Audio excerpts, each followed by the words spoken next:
What's up, guys? We're here. Welcome back to the channel. So today I'm bringing you my Ranger Lightning Arrow leveling guide for Path of Exile 2 Dawn of the Hunt. So if you guys don't know, I really love Lightning Arrow, and this build just absolutely destroys the campaign. It's still a huge staple in the meta, in the genre, as far as a great leveling build and just a great class to just plow through the campaign and get into early maps and just farm up all the currency. So in today's video, I'm gonna break down everything that I used, all the skills, all the gear, all that good stuff leading up through the campaign and what you guys need to do. I'm gonna give you guys some options, and then we're gonna update the build as we get into the end game. I'm currently level 69, so I've just now started to get some of my end game gear. So I wanted to kind of show it off a little bit and go through this because it's pretty sweet. Using a lot of this stuff, I actually don't have that on there. But yeah, so let's go ahead and break everything down. Let me go back to my hideout and just show you guys absolutely everything that I have for the build through the campaign only first. So let me get over here to the encampment and then I'll show you guys what I have. Okay, so breaking this down, let me go to the waypoint because I do have some gear choices for you when you're first starting out with this build, which I think is just mandatory to play just to blast through the campaign. So let's go over the skills first and just highlight some of these things. First, you have Lightning Arrow, right? Lightning Arrow is going to be your main skill here. We are putting this with Martial Tempo, Primal Armament, and then Lightning Infusion. When you get your fourth socket, you can do Long Shot, or there's some other gems that you guys can use, but you can pretty much use whatever you want in this fourth slot. For the main part of the campaign, you're going to be doing Martial Tempo, Primal Armament, and as soon as you can get a third slot, do Lightning Infusion, which is going to be fantastic. Next, to pair, of course, for the combo, you throw down Lightning Rod and then shoot Lightning Arrow. You're going to be doing this with Scatter Shot and Concentrated Effect. After that, you're going to be doing Heft, which I think is great. Supported skills deal more maximum physical hit damage, which is pretty sweet. Looks like I need to add some strength in here, which is just fine. I can add some strength. No big deal. I think, what did I need? 35 or 25? I needed 35. So we can add some strength here, which is fantastic. And then all of that is good to go.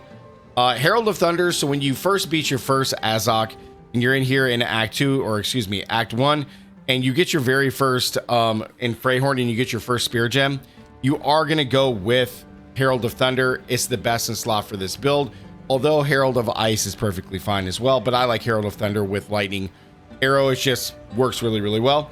You're going to be doing Elemental Focus as well as Lightning Penetration, or if you want, you can put in Enervate, either one, or you could do Lightning Penetration with Enervate. It's totally up to you. You can do either one of these. It does not matter. So I do need to change some of these again because the intelligence nodes are not going to be working at the moment because we got to get to 35. So I think we'll be okay at 170 dex. I think we should be good on absolutely everything. Fantastic. Yep, 151 dex is where we're at. Next, as soon as you can get it, guys, you can grab Orb of Storms. Very, very powerful. You're just going to slam this down, especially against bosses. It's going to give you a lot of mana and a lot of extra damage. We got Chain as well as Font of Mana. This is going to be very good because Lightning Arrow at the beginning is very mana hungry. So Font of Mana is just going to give you some more mana, especially when you're fighting bosses. After that, you can do Coursing Current, which I think is great, just to add some additional shock.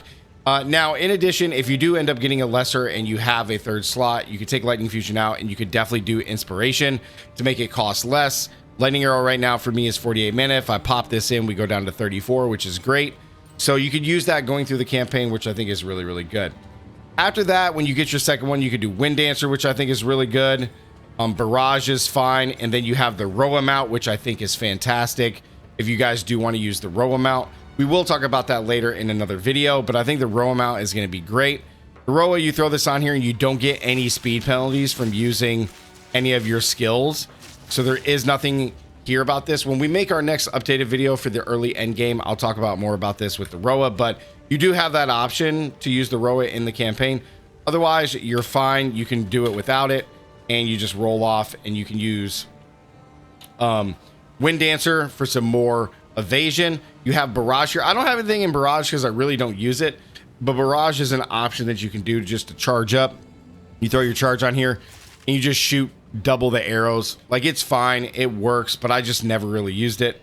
Voltaic Marks, same thing. It's really, really good against mobs. You like drop the curse on somebody, you shoot them, and then it explodes, which is really, really nice. But through the campaign, I found that basically Wind Dancer, Orb of Storms, Herald of Thunder, Lightning Arrow, and Lightning Rod pretty much carried me all the way through. And if you get lucky and you can have 3 slots, then you're fine all the way through the campaign. Next, let's go ahead and talk about gear, because the gear choices are very important here. This is kind of my early endgame gear, so we'll talk about that. But I did save in all of my endgame gear here, because you do have a few options. So first and foremost, if you are making an alternate character, you can use a lot of these legendaries, which I highlighted in another video, which is fine. Just blast through the absolute campaign. Otherwise, if you're starting fresh, which most people may still be doing, you're gonna be looking for some very basic gear.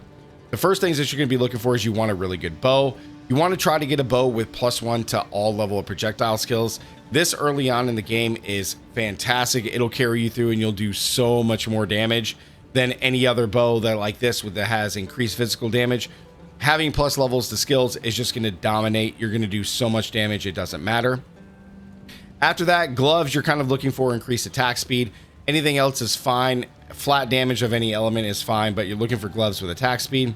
Your rings, you really want to use iron rings because they add flat physical damage, which just makes you even stronger. If you can get things like mana on kill, something like this would be really, really strong. Boots, or any kind of boots with move speed and any kind of resistances, is great. Same thing with your belt. You want all resistances, max life, all resistances in your chest piece and helmets. All this is great. In your quiver, you're looking for a quiver that's similar to this one. You want to find something where it's plus to all level projectile skills and any kind of flat damage or attack speed. If you get something like this early on, you're going to be just destroying the game even faster. As far as your amulets, you're just looking for dexterity, max life, mana regeneration, anything like this. I actually used the Azure amulet for a good while because of just the flat 28% mana regen, just to help with the mana of just spamming lightning arrow. So all of this basic gear, guys, I kind of held on to. This is what I used until I started to get upgrades. Now, if you are using this as an alt and you have some others, I made a video about this, but you want to have different levels of quivers, like this one that you can do to level up. Same thing with this one with the plus to all skills, increase attack speed, accuracy, increased damage, etc. So all of these are super, super strong. So that's what we have for gear right now, guys, through the campaign. Very, very strong gear. Now into the passive tree. Everything will be linked down in the mobalytics below, but I just kind of want to talk about what you're going to do. In the first stages of the level, I'll have some tiers there for you guys. You're going to come all the way down. You're going to grab Vile Wounds. You're going to grab increased bonuses gained from equipped quiver with Master Fletching. You definitely want to get the Primal Sundering. You want to grab Escape Velocity for move speed. You definitely want to come over and grab Maiming Strike early on in the campaign. It just really helps you with crowd control and damage. You definitely want to grab Acceleration for all the different skill speed, which in this case is also attack speed. And then you want to come over to get bow stuff with Feathered Fletching as well as Sniper, which is great. If you needed some more Pierce, you could do Pierce the Heart, but I found that like once you have a bow that pierces or anything else, then you're fine. But if you want more Pierce, guys, you could definitely come down here for bow damage and Pierce the Heart. I do not have any more attack speed right now because I had to take it in other spots, but right now that's pretty much what we want. Calming Calamity for 50% more damage with Herald of Thunder. We got a bunch of crit nodes, which we'll talk about in the next video. We got enhanced reflexes as well as bestial skin for evasion, Falcon technique for more attack speed, wrapped quiver for even more bonuses gained from our quiver, which just amplifies our quiver and just makes us do insane amount of damage. And then everything else is kind of optional. I like mental toughness for the increased mana regen. As it stands right now, even in this version, I'm at 48 mana regen, which is exactly the same amount as my arrow. So every second I regen an arrow to shoot. Now I know I'm going to be shooting more, so gradually it will go over time. But having like this on my ring where it's like gain mana per enemy killed, you should never run out. But again, through the campaign, you want to try to find something that has that on there. Otherwise, you're good to go. Now, as far as your Ascendancies, guys, early on in the campaign, when you get your first 2 labs, you're going to come up and take Point Blank here. Or excuse me, you're going to come take Gathering Winds. This is going to be the most important one because you gain Tailwind on skill use, and then you lose it when you're hit. So while you have it, you get increased skill speed and evasion up to 10 seconds, which is great. Maximum of 10 stacks. And then you could take Windward if you feel like you're a little squishy. Otherwise, I would come up and grab Point Blank just to deal 20% more damage within the first 3.5 meters. You just deal so much more damage, especially against bosses. It really helps get through the campaign. After that, guys, that is pretty much it for the leveling guide of this build. If you do happen to find the Death Rush Emerald Ring, this thing is absolutely insane through the campaign. It gives you a crap ton of accuracy and evasion. You're also going to get Onslaught, and for those who don't know what Onslaught is, you get a flat 20% increased skill speed, which is attack speed, and 10% increased movement.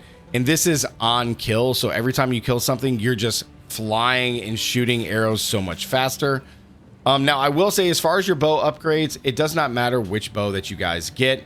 It's perfectly fine. However, when you reach, I think it's 36 through the campaign, if you can find yourself a dual string bow, which is similar to, it's this one right here.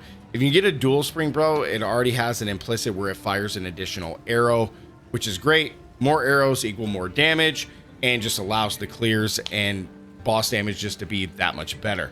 So yeah, guys, this is what I have for the leveling guide for Lightning Arrow. This thing is pretty sweet. I still absolutely love this build, and I will come with an updated video. I'm still finishing out the gear here for early mapping, because I still have like another bow right here to equip and put on, because we are going to be going into a crit focused build. But right now, this thing is an absolute truck. It hits like crazy. I said that backwards. It's absolutely crazy and hits like a truck. So definitely play this if you guys want something kind of pretty decent to play inside of the campaign, especially if you want an experience just to absolutely blast through. The boss damage is going to be very good. You just need to be very careful with your mana. Otherwise, get on there, absolutely blast. You can see the Roa, and we just destroy absolutely everything. We just blast and fly through here. It is so great. So much attack speed. And it'll look similar to this guy's in the campaign. You just won't be on a Roa. But yeah, guys, like the video, comment down below. Let me know what you guys think, and I'll give you guys an update on here. Let me know if you guys have any suggestions to this as well. I'll be happy to answer any questions for this build. And yeah, guys, don't forget to subscribe. And as always, stay gaming. I'll see you guys in the next one. Peace.